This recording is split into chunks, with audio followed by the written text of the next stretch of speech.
Good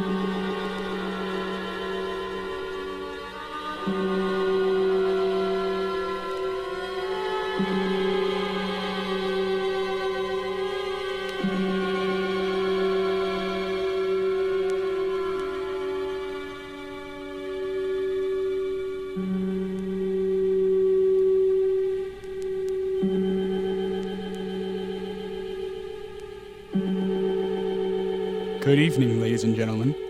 Tonight, the Lamphere Theater Company presents Night of the Living Dead, based on the original screenplay by George Romero.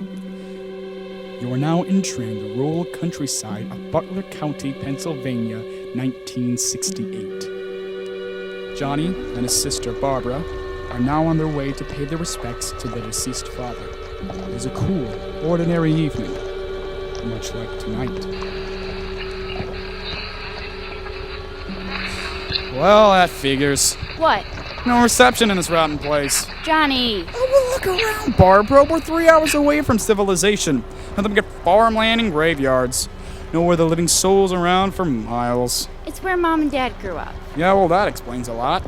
You're terrible. And you know, I happen to think it's quite peaceful. Well, you can have peace when you're dead. Very funny. Speaking of the dead, we're nearly there. I think the entrance is just over that hill. Look, there's a woman gardening in front of that farmhouse. Do you see her? She's wearing a green dress. So? Well, you said there's no living souls around for miles. I just wanted to prove you wrong. Wow, one old hat. Still counts. No, you're right. This place is hopping. We should stop and ask her if there are any houses for sale in the area. No, I mean it. We could both drop out of university and move here. We could be hermits or open up a hippie commune. Cult leader wouldn't be a bad look for me. Johnny, what are you doing? Don't you dare, Johnny! Excuse me, ma'am. I was just wondering if Stop it! You're there were any embarrassing me. houses for sale. I'm gonna kill you. Okay, never mind. My sister had a change of heart. Thank you for your time. You are the worst. You probably scared that poor woman half to death. I know. It was really fun. Well, I didn't think so. Well, I'm sorry. I'm bored from sitting in this car. I needed some sort of entertainment. Well, we're here now anyway. Good. Let's get this over with. Grab the wreath in the back, will you? Oh, of course. Can't forget that. Oh, look at this corny thing. We still remember. What a load of... Come on, it'll take 5 minutes. Oh, yeah. 5 minutes to put the wreath on the grave and only 6 hours to drive back and forth just because Mother wants us to remember the old coot. Stop whining and help me find Father's grave. It's softly quiet around here. Dead quiet. Well, it's late. If you would have gotten up earlier... Hey, look, I already lost an hour with the time change. Here it is. Hand me the wreath. I wonder what happened to the one from last year. Each year we spend good money on these things, and when we come out here, the one from last year is just gone. Well, the flowers die, and the caretaker probably takes them away. Right. More like he repolishes them, adds some new flowers, and resells them. I wonder how many times we bought the same one. Shh. What are you doing? Praying. Church was this morning, Barb. Come on. I don't remember seeing you there. Well, there's not much sense in my going to church. Why not? My soul's already damned, don't you remember? We came out here one time when we were kids with Grandpa Bill. I jumped up from behind that tree over there and scared the crap out of you two. Oh, man, Grandpa Bill was so mad. He grabbed me by the collar, shook his fist at me and said, "You'll be damned to hell." Remember that? We used to be really scared here in those days. Oh, well, you still are. I am not. They're coming to get you, Barbara. Stop it. They're coming out of their graves after you. Johnny, I mean it. There's nowhere to run, Barbara. You're acting like a child. Look, here comes one of them now. Johnny gestures towards a huddled figure walking amongst the graves. The last rays of light cut through the trees and tombstone, casting an eerie glow. Suddenly the figure stops, standing for but a brief moment, as if listening to every word. Keep your voice down. That poor man is going to hear you. He's one of them, Barbara. He's coming to get you. Quiet. He's almost to us. I'm getting out of here. Save yourself. John. Johnny bolts up the path towards the car in mock terror. Barbara shrugs off her brother's taunts and continues her prayer. The old man draws nearer, slowly, as if his leg is injured. Come on, Barbara. At this rate, we won't be home until midnight as it is. Coming. Barbara pockets her rosary and stands. As she turns towards the car, she finds herself face to face with the old man. She smiles politely at him, avoiding eye contact. Good evening. She tries to continue past him, but the old man lunges at Barbara, knocks her to the ground, Johnny! slashes at her clothing. Johnny, help me! Barbara flails violently, resisting. The old man grips his hand around her throat, bares his teeth, and leans in for a bite of flesh. Get your filthy hands off of her! Johnny leaps at the man, punches and thrashes him with both fists. Run, Barbara! Get in the car! Johnny! Run! Barbara runs down the narrow row of graves as Johnny continues to fight the man off. If man it even is, for he stinks more than any living body should, and the only sounds he makes are inhuman. Barbara! Barbara! Johnny's cries go silent, his body limp. The old man has managed to smash his head against a tombstone. No! Animal-like, the man hunches over the unmoving body, exposes his teeth, and rips out Johnny's throat. A wave of blood splashes down the old man's chin. Unsatisfied, he delves back in for more flesh. No, oh God! Barbara runs for the car. Oh God, where are the keys? Oh no, Johnny still has them. The man, covered in her brother's gore, now stumbles towards her, his bloody arms outstretched. Please, no, go away! Barbara releases the handbrake and shifts the car into neutral. It begins to roll backwards down the steep hill. As it comes to a rolling stop against a hedgerow, she makes a run for the farmhouse they had passed earlier, near the entrance of the cemetery. Help me, please! Open the door, for God's sake, let me in!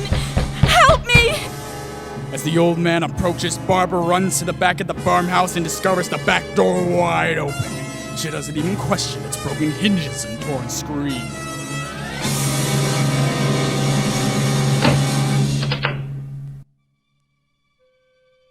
Hello, please, is anyone here? There's a madman outside. Hello? A phone. We're sorry. All lines are currently busy. Please try again later. No! We're sorry. All lines are currently busy. Please try again later. No, please. Somebody help me. Barbara fumbles through the kitchen drawers. She settles on a steak knife. Hello? Cautiously, she enters the living room. Is anybody home? The darkness of the room only intensifies her fears. She desperately runs her hand along the wall, naively believing light will wake her from this nightmare. The light only reveals a twisted body on the stairs, its face mangled and bloody, the skull visible from where something has ripped the flesh clean off. The only thing Barbara recognizes as human on the poor soul is a green dress. No. This isn't happening. This can't be happening. Don't come any closer. Are you one of them? The man brandishes a crowbar Oh, at her. God, please help me. There's a Are madman on you the one of them? I've seen him to look like you. Behind you. Get inside the house. Move, come on. It's all right now. Don't you mind that creep outside. I can handle him. We don't have much time, though. They're probably going to be lots more of them soon. We need to unlock that gas pump out front. If we can beat those things off and gas up my truck, we can get away. Find some more people. Maybe some people with guns or something. You got a key? Hey, look at me. Do you live here? Do you have a key that unlocks that gas pump out front? What's happening? Listen, put your knife down. My name is Ben. I'm not going to hurt you. Now, I know that you're scared, but there's going to be lots more of them soon. We have to get out. Johnny. Do you understand what I'm saying? I need that key. Oh, hell no. They're smashing up my headlights. I can take care of those two ghouls, but any more than that, I'm not sure. Have you seen any others around here? I don't know. Look, that truck is our only way out of here. I know you're afraid, but damn it, I need the key to that pump. I don't know what's happening. Hey, look at me. Look, I'm sorry. I'm sorry for raising my voice at you. I'm scared too, okay? Why don't you just sit down right here and I'll take care of this. You're going to be all right. Here, take this fire poker. It'll work better than that knife. I'll be right back. Hey, get from that, you hear me? The two men stop the barrage and then slowly on Ben. The flesh on their faces rotting and oozing, their eyes bulging, their clothing in tatters. That's it. Come on and get it, boys. Come and get some of this here crowbar. Why won't you things die? There, that's better. Now you better just stay dead, you hear me? Oh, God, not more of them. What? What's wrong? She was dead. I don't understand. She was dead. Who? Her, the woman in the green dress. She attacked me. You were able to fight her off? I ran the fire poker through her head. Oh, yeah. Yes, you did. I see that now. Nicely done. I don't understand. She was dead. Well, don't look at her anymore. I'll get the body outside, then we gotta get this place secure. Find anything you can board it up with. They know we're in here now. There'll be dozens of them before we know it. Hey, did you not hear me? I said we need wood and nails and a hammer. We don't have time for standing around. God damn it! Are you gonna stand there or are you gonna help me? I'm sorry. I know you've been through a lot tonight, but you gotta put it out your mind. We have to work together now. Do you understand? You have to help me. We have to help each other. Okay. What's your name? Barbara. We're gonna be all right, Barbara. I'm gonna take everything I can find, bust up all this furniture if I have to, and I'll board up the windows and the doors. Then we can look for the key to the gas pump. If we can't, we'll be all right here until someone comes to rescue us. Okay. Good. Now you go check in the kitchen. I'll check in the closets. Nails! Ben, I found a whole jar under the sink. Oh, good. No sign of a hammer yet, but I did find this. A shotgun? Are there any bullets? Yes, ma'am. Let's keep looking. Ah, there you are. Hey, Barbara, I found one. I found a hammer. What else do we need? Some kindling. Find me some newspapers, rags, whatever. We may need to start a fire. A fire? They're afraid of it. I found that out earlier. You see, after my work, my train never showed up. I waited and waited, but no one seemed to know what was going on. So I tried to hitchhike back home to my boys, but no one would stop and pick me up. Well, that ain't surprising, really. Folks don't pick up black hitchhikers now, do they?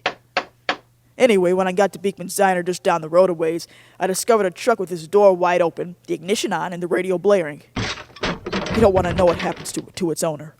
Let's just say the whole diner must have been encircled by those damn things. There wasn't a sign of life left.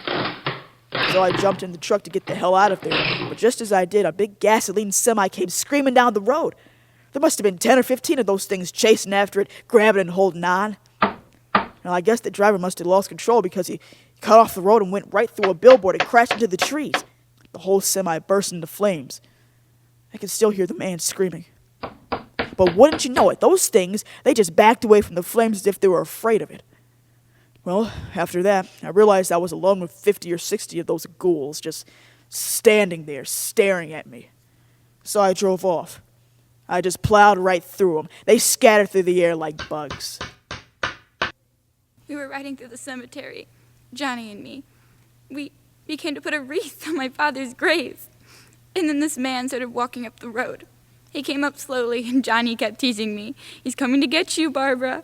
And I laughed at him. But then the man grabbed me, and he started to. He wouldn't let me go, and he ripped at me.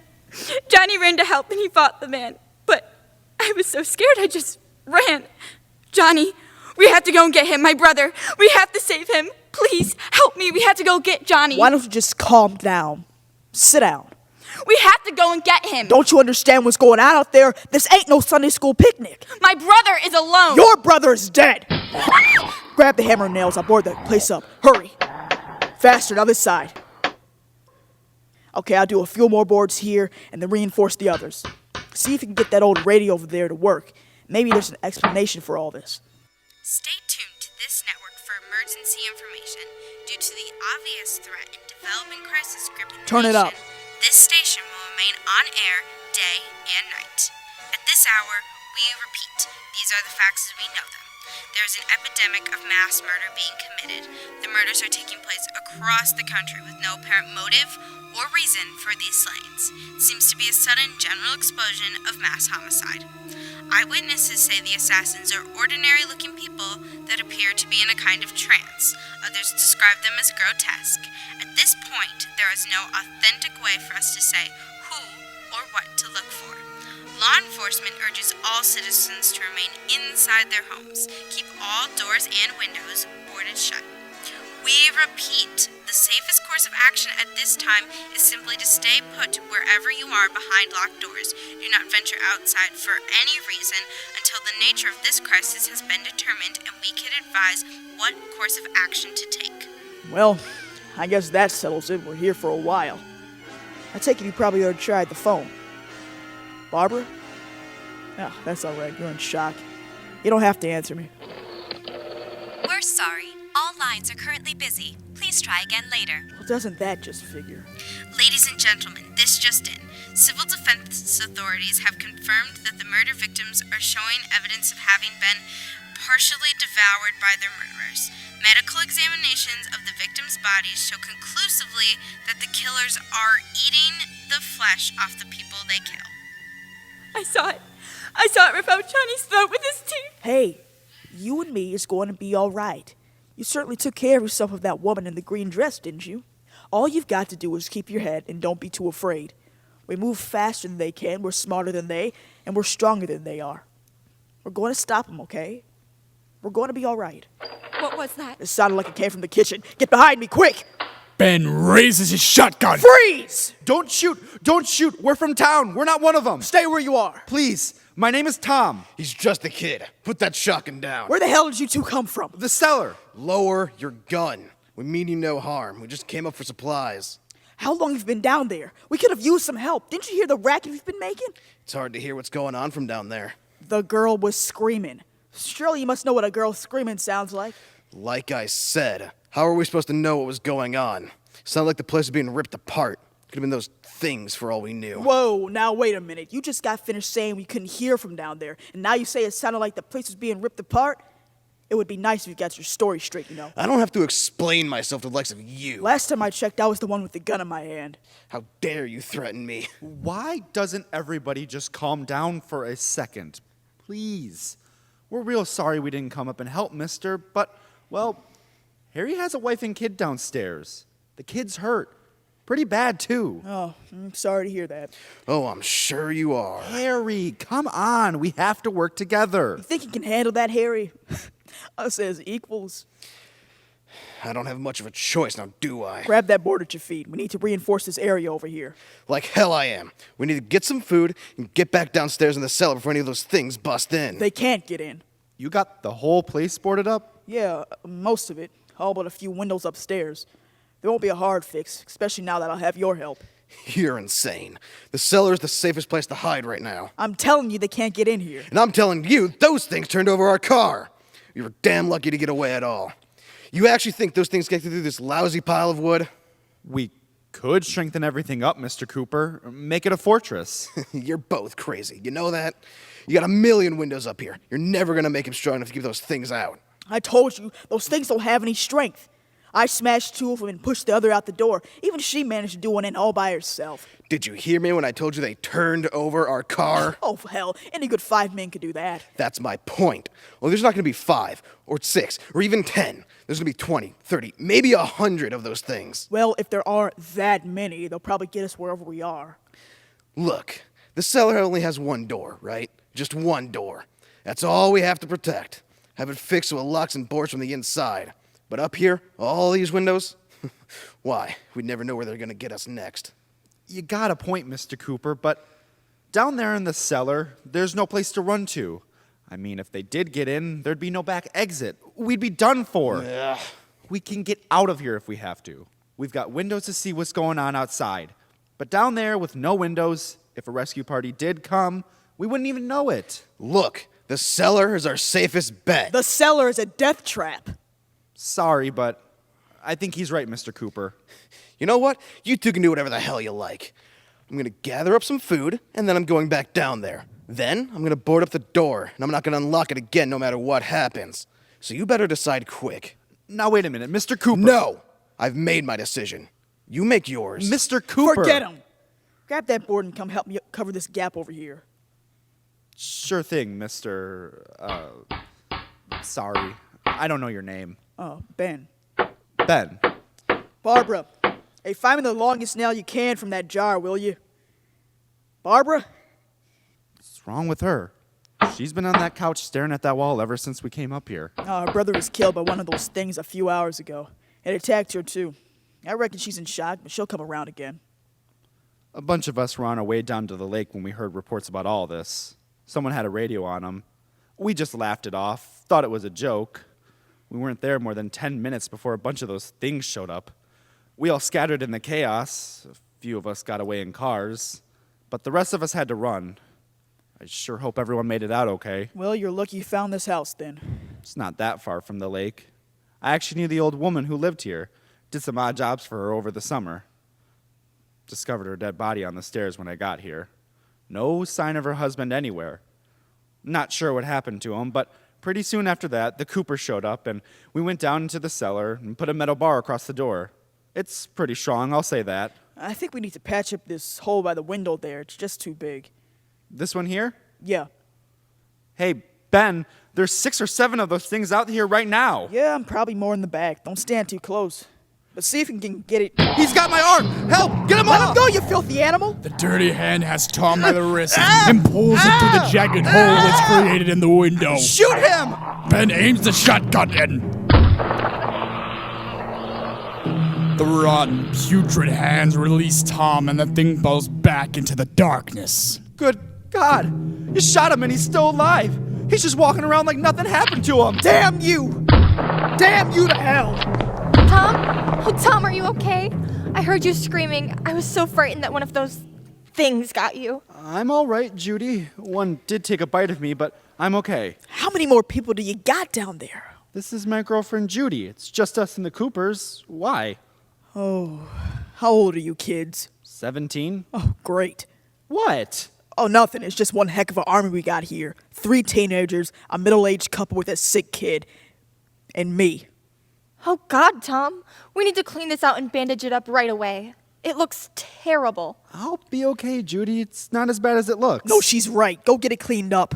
Who knows what kind of diseases those things carry? Meanwhile, in the cellar, Harry rejoins his wife and injured daughter of 7, Karen. Idiots! Harry, what's going on? I'm locking us in again. What about Tom and Judy? They want to stay up there? Let them. There's 2 other people up there now, a man and a girl. Of course, we heard the screaming. Don't you start on me too, Helen. I wasn't going to risk my life, or yours, or Karen's for some strangers. Of course not. Mommy, Yes, sweetie? my arm hurts. I know, honey. Don't worry. I washed it up and bandaged it up for you. You'll feel better soon. It's really hot in here. Shh. Just rest now. Harry, she has a fever. They're all staying upstairs. Can you believe that? Tom just got attacked by one of those things and he wants to stay up there. Idiots. We should stick together. It's safest down here. Harry! We'll see who's right. Any minute they're going to be begging me to let them in down here. That's important, isn't it? What? To be right. Everybody else to be wrong. Don't start that again, Helen. I mean it. The whole world is under attack and you want to start a fight. It'd be nice to know if you've even cared about anyone but yourself. You haven't even asked how Karen is or me since we've been down this stinking dungeon. Oh, I hate you. Is that it? I hate the kid. I want to see you both die down here, right? My God, Helen, do you realize what's happening? Those things are all over the place. They'll kill us all. The man on the radio upstairs said to stay inside and... Radio? Yes, there's a radio on upstairs. There's a radio upstairs and you boarded us down here? I know what I'm doing. What did it say? Well, I didn't hear much of it. That man up there was running his mouth too much. Harry, unboard that door. No, we're staying down here and that's final. Harry, that radio is at least some kind of communication. If the authorities know what's happening, they'll send people for us and tell us what to do. How are we going to know what's happening if we lock ourselves in this dungeon? And besides, Karen needs help. She needs a doctor. Oh, sure. Let's just stroll into town and see if we can find one. Mr. Cooper! Harry, please. Mr. Cooper! Ben found a television upstairs. There's about to be an important broadcast. We have food, and I found some medicine, too. I thought it might help Karen. You hear that? Those people upstairs aren't our enemies. This is the safest place. We might not enjoy living together, Harry, but dying together isn't going to solve anything. Helen, if you come up for a bit, I'll watch Karen for you. I'll take good care of her. We're coming! Karen, sweetie, Mommy's going upstairs to find you some medicine, all right? Julie's going to watch you while I'm gone. I'll be right back. Okay, Mommy. Out of my way, Harry. Fine. This is your decision. We'll go up, but don't blame me if we all get killed.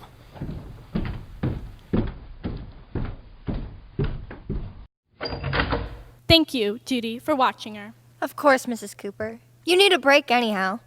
Please take good care of her. She's all I have. I promise, Mrs. Cooper. She'll be just fine while you're away. Thank you. You called us up here, and it's not even working?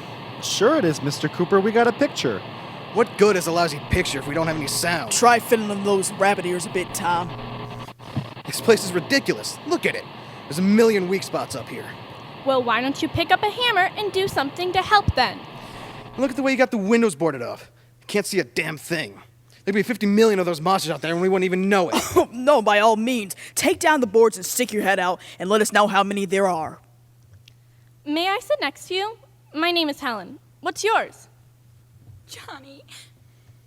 What's wrong with her? She looks like she's gone funny. Her name is Barbara, and if you know what's good for you, you'd leave her alone. Her brother was killed by one of them. Poor thing. She must have been through a lot.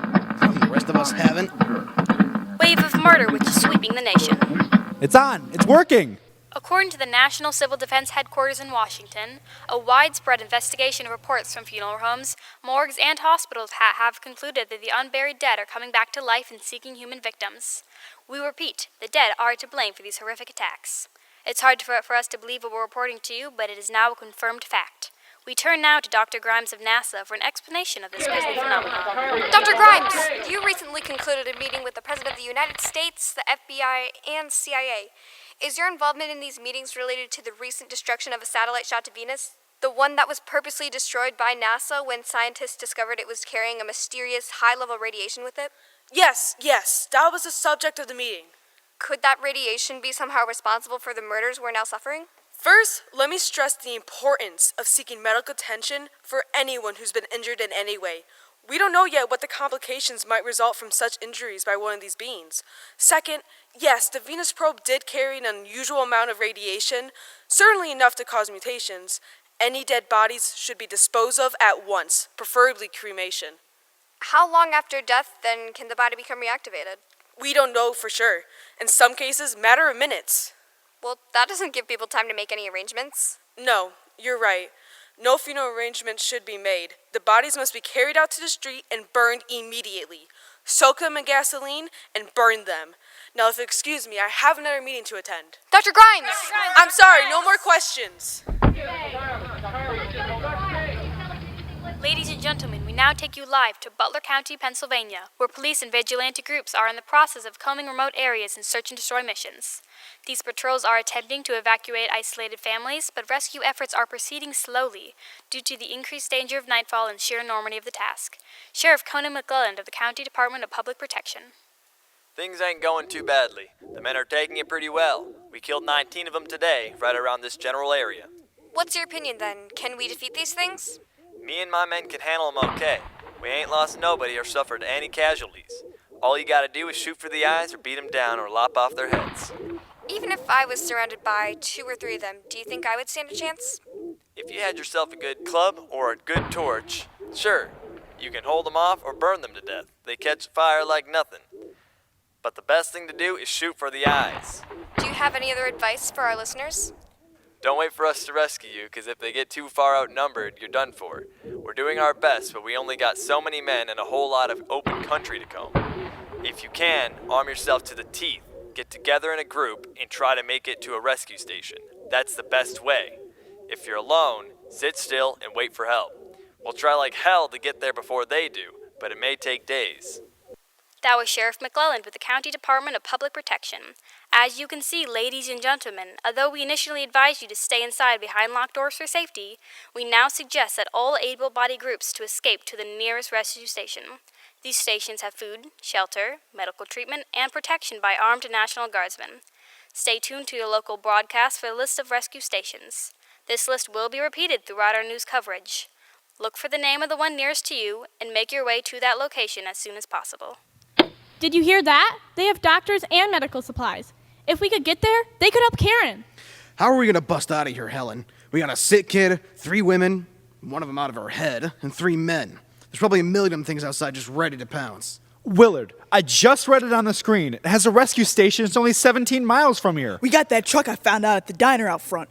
If we can get some gas, we can get out of here.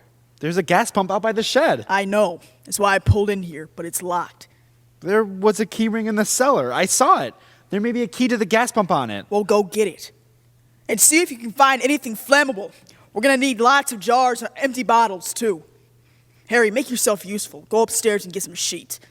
We need to tear them up into strips. I don't take orders from you. I'll go. If it will help Karen, I'll do it. What kind of crazy scheme are you planning anyway? Sounds like you're gonna get us all killed. We're gonna make Molotov cocktails, scare those things back, then fight our way to the pump and gas up the truck. Ben, there's a key down here and it's labeled gas pump. Oh, good. Find anything else? Yeah, I found some kerosene and lots of jars for canning fruits. Bring them all up.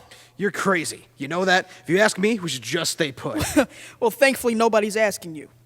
Here are the sheets. Great, start tearing them up into strips. Here's everything from the cellar. You know how to make a Molotov cocktail, Tom? Yes, sir. Let's get to it then. We'll make as many as we can. Then what? We'll toss the cocktails from upstairs. Hopefully that'll cause those things to scatter and buy us enough time to gas up the truck. Once we do that, we can come back here and then figure out how to get the rest of the people loaded up. Now, I'm fine with going out there, but I found that truck. It's not mine. I could use some help with it. I'll go with you. I can handle that truck no problem. You're injured. I'm fine, and besides, I'm guessing you're not willing to go out there. No, I'm not. Then you're in charge of throwing the cocktails. The girls can stay in the cellar. No, I don't want to stay down there. I want to help. Judy, you are not going out there. If you're going, I'm going. I don't think any of us should be going. Says the man with a sick child who needs a doctor. We're doing this for you. Judy, how is Karen? Is she okay? Did she ask for me? She's just fine, Mrs. Cooper. She's asleep and resting peacefully. I just don't understand what's wrong with her. One of those things barely took a bite of her arm, but she shouldn't have a fever so suddenly like this. Well, if all things go well, we'll be getting her to a doctor soon. I'm going to go check on her. Excuse me. While Helen tends to Karen in the cellar, the others work in silence, trying to block out the moans and incessant pounding of the ghouls upon the doors and windows. After a short while, they are ready to put their plan into action. Now, Harry, after you toss the cocktails from upstairs, hustle back down here and lock this door. It's no good to board it up, because we'll have to get back in quickly. After we get the gas and get back into the house, we'll worry about getting everybody into the truck. I want the gun then. It's the best thing for me to use. You're not gonna have time to stop and aim. Oh, no, I'm keeping this gun. Nobody else lays a hand on it. I found it. It's mine. How do we know you weren't just gonna cut and run on us as soon as you gas up? Well, you're just gonna have to trust me. I'm not leaving Judy behind, Mr. Cooper. You know that. Tom, can I talk to you for a second? In private? Yeah. I'll be right back, Ben. Hurry up. We're just about ready. What's wrong? God, Tom, you're burning up. I am? You're feverish. Just like Karen. I feel fine, Judy. What do you need? Are you sure about all this? Well, the television said it's the right thing to do. We've got to get to a rescue station. We'll be safer there. Maybe we should try the phone again. Try calling our folks. They're going to be so worried about us. All you get is a recorded message. You know that? And besides, as soon as we get to Willard, we'll call them. They might even be there. I just don't want you to go out there. I know. I don't like it either, but I don't have a choice. This isn't a passing thing, honey. We've got to do something, and fast. It's almost time now. Why don't you help Barbara downstairs? Give her one of those sweet smiles of yours. Might help cheer her up. Judy embraces Tom one last time and walks into the living room. Barbara, we need to go downstairs. No. She's right, Barbara. You have to go downstairs now. Just for a little while until we get back. Then we can all leave. Oh, I'd like to leave. Yes. Good. Then follow Judy into the cellar then. We'll be able to leave if you do that. Okay. You ready, Tom? Yeah. Good. Let's take down the barricade on the front door.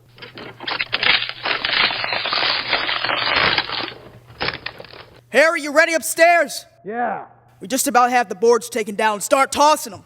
Harry lights the first Molotov cocktail on fire and lobs it towards a group of undead flesh eaters outside.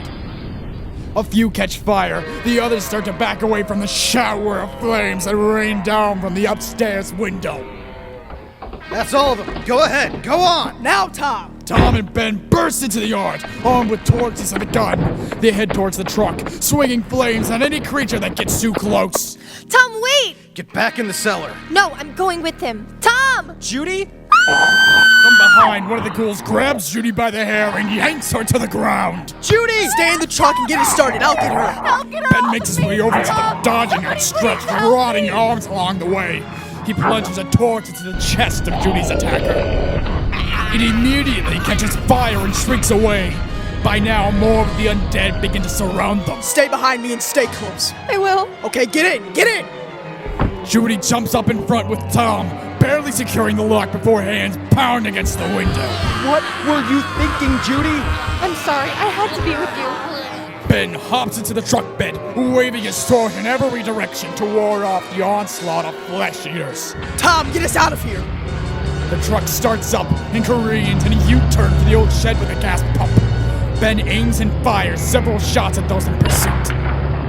As the truck nears its destination, Tom and Ben leap out. The undead are already making their way across the yard. Come on, Tom. The key isn't working. Move, we don't have the time. Ben jams the butt of the gun against the lock. Gas spurts out all over the place as the creatures slowly advance.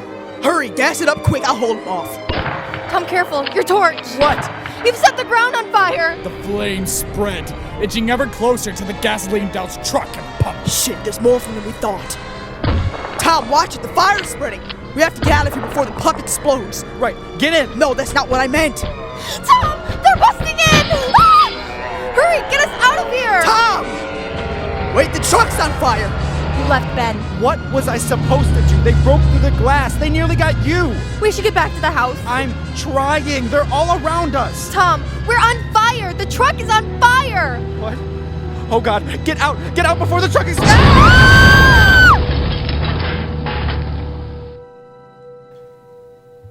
Harry, what's happening? I heard an explosion. Get back in the cellar. What was it? The truck caught fire. Tom and Judy were inside when it exploded. Do you think they survived? If they did, they aren't alive anymore. Those things are already feasting on their body parts. Oh God, what happened to Ben? Last I saw, he was surrounded by those damn things. He probably didn't make it either. We need to get to the cellar. But what if he comes back? It's too late. Harry, I can see him. He's close. Get away from that window and get in the cellar. It's too late for him. You see? They're already trying to bust in. Come on, run! Cooper, let me in. Harry, it's Ben. Cooper, open up, hurry. Harry, go let him in. With his last ounce of strength, Ben plows his entire body against the front door. It crashes open just in time for him to see Harry going down into the cellar. Get over here and help me fix this door, you coward. Harry, help him. Shit, I'm coming! Once the door is secure, Ben advances on Harry.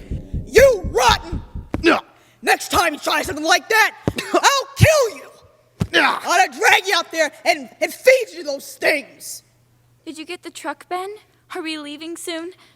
Not yet, Barbara. We've had a minor setback. Why don't you just sit down on the couch and rest? What are we gonna do now? What we need is another car. You said those things turned over yours. Do you think we can get it back on its wheels and drive it? I don't know. We were just trying to get to a motel before dark. It felt like it was pretty far from here. No, forget it. It's at least a mile. And now with Tom and Judy dead, we'd never be able to get it right side up. Johnny has the keys to our car. If we ask him, I'm sure he'll let us use it. Oh, yeah, that's right. You had a car. Where is it? In the cemetery, just over that big hill. We came to put a wreath on my father's grave. But Wait, man, shh. You don't have to tell me what happened. I know. A cemetery! Sure. Let's walk into a cemetery where their dead are coming back from the grave to devour us. Your brother included. Don't you dare raise your voice to her. Harry, let's go check on Karen. Ben and Harry glare at one another for a long time before Harry, at last, obeys his wife's request and follows her into the cellar.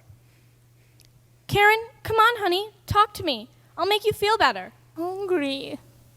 I've got to get that gun. You have to help me. I'm not going to help you. 2 people are dead already on account of that man. Haven't you had enough? Besides, he'd kill us both.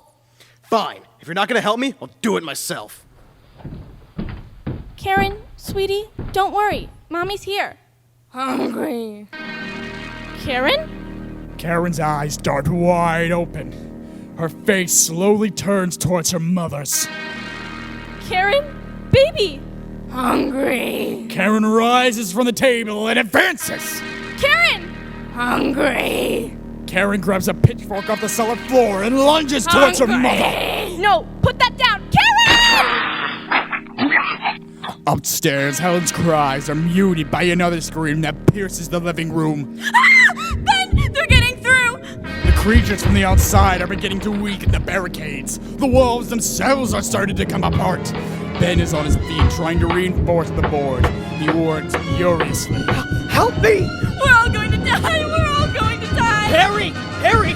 Give me a hand over here! Harry comes over, but instead of helping, he rips the gun from Ben's back. He holds the gun level and slowly backs towards the cellar. What the hell are you doing? We gotta keep these things out! Now we'll see who's going to shoot who.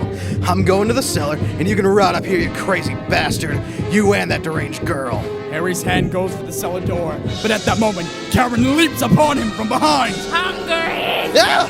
Get her off me! Help! Ben! During the struggle between father and daughter, Harry drops the gun. Ben grabs it. He aims at Karen and misses. A great clot of blood appears at Harry's chest. Clutching the wound, he begins to go down. He falls through the entranceway to the cellar and descends head first down the stairs with Karen on his back. Ben, it's Johnny. Oh, it's Johnny. What? Barbara, no, don't! But it's too late. Barbara has already managed to take down the boards that have been rattled loose, revealing a ghoulish form of her brother on the other side of a farmhouse window. Oh, Johnny, I knew you'd come for me. Barbara, get back here now! Johnny. Johnny's hand grasps Barbara's throat as he pulls her through the window. Barbara! Suddenly, dozens of hands are upon her. As Barbara screams in terror, the undead begin to feast and carry her off into the darkness. No! Ben doesn't have time to mourn. Everywhere, the barricades are coming apart, and the undead are making their way inside. Overwhelmed with nowhere else to turn, Ben backs away towards the cellar. He flings the door open, and instantly small hands wrap around his waist. Karen! Hungry! Ben manages to fling the girl off into the oncoming flesh eaters and closes the cellar door shut before any can get inside. As soon as he places the steel rod barricade, he is met with a resurrected Helen coming towards him. I'm sorry, Helen. Near the bottom of the stairs, Harry lies sprawled out in a pool of his own blood. His dead body is already beginning to twitch and rise. Ben aims the shotgun one last time. At last, Ben retreats to a corner of the cellar and collapses in exhaustion. He is lulled to sleep by the sound of the undead pounding on the cellar door above.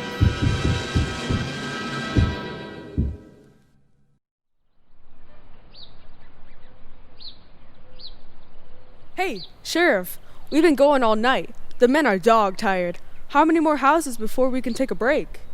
Well, the Miller farm is just up ahead. Let's check that out, and then we can stop for a rest and some coffee. You reckon anyone will be left up there? So close to the cemetery and all? I doubt it. Only ones who live there are Mr. Miller and his wife. They're getting on in years. Hopefully they were able to get to the rescue station before too many of those ghouls showed up. We'll know soon enough, I guess. Inside the Miller's farm, the cellar is pitch black, but sounds are filtering in. Voices. Human voices. Ben awakes and makes his way up the cellar steps. Cautiously, he opens the door. Sheriff, there's a pocket of them down there. There's ghouls all over the place, and a couple abandoned vehicles. One of them's burnt to a crisp. Well, you should be used to that by now. You know the drill. Kill 'em and burn 'em. That's it, men. That's the spirit. Don't let any of them get away. Aim right for the eyes, and if you can't blow off the head with one shot, don't waste any more bullets. Finish them off with your machete, then drag them over to the pile there and set them on fire. Miller Farms looks pretty demolished, sir. Man, it's like a war zone. There can't be a person alive in there. Let's check it out. Yes, sir. Ben rushes into the living room and flings open the front door. A great feeling of relief wells up within him as he sees help at last in the distance. Hey, over here! Ben waves his arms in the air, signaling his goodwill. One's coming out of the house! I'm alive! Hey, I'm alive! As Ben lays dying, he stares up into the beautiful, clear blue sky above. He can hear the birds chirping. He can hear a rescue party approaching, and yet, he also feels his own life fading away. He gasps for breath one last time, and then he's gone. Got another one, boss. Nice shot. Cut off his head and throw it on the pile with the others. I'll check inside. Anything, sir? Nope. Nobody left alive. Just a whole bunch of bodies. Whoever was in here, though, they put up one hell of a fight.